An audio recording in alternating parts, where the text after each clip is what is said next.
Sudah semenjak ribuan tahun yang lalu hingga hari ini, kita telah menyaksikan dunia kita sudah berkembang sedemikian rupa dari berbagai macam hal. Dari kebutuhan pokok, teknologi, industri barang dan jasa, sistem kependudukan dan peradilan, dan masih banyak lagi. Dan sudah banyak sekali manfaat yang sudah kita rasakan dari perkembangan-perkembangan tersebut. Tapi dari semua itu, apa sebenarnya hal yang seiring perkembangan yang kita rasakan dewasa ini yang justru terasa mundur? Buat saya, itu adalah moral. Buat seorang muslim, panduan moral telah disampaikan di Al-Quran dan dicontohkan sang Nabi SAW. Yang sebenarnya baik juga jika teman-teman non-muslim mencontoh. Tapi apakah dunia telah mencontoh sang Nabi? Saya sempat berpikir tidak.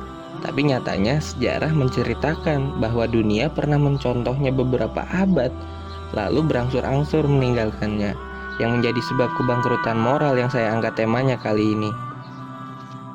Jika kita membaca kembali sejarah, sejatinya moral seringkali bernada sama di setiap tokoh-tokoh hebat.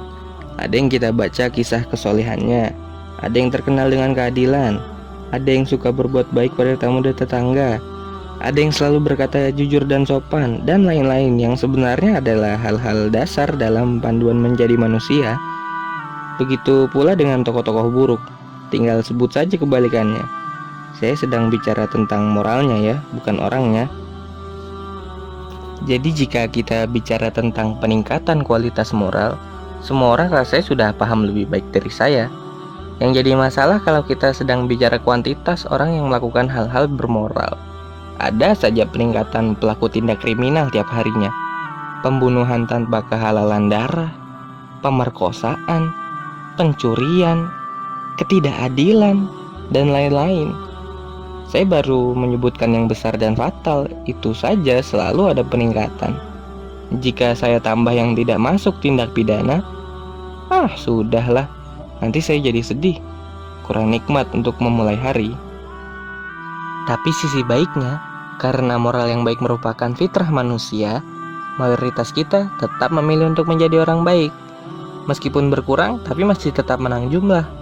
Walau berita televisi dan surat kabar rajin menayangkan laporan kriminal, tetap ada orang yang diam-diam menyantuni anak yatim, memberi makan fakir miskin, jujur pada atasan, adil pada bawahan, yang meski jarang diliput media, tetap terungkap kepada massa karena keikhlasan mereka. Sampai di penghujung episode ini, Anda tidak perlu berpikir Anda termasuk orang yang baik atau tidak. Jika merasa baik, itulah ujub. Sifat merasa diri sudah baik, akhirnya merasa tidak perlu berbuat baik lagi. Dan ujub adalah sifat buruk.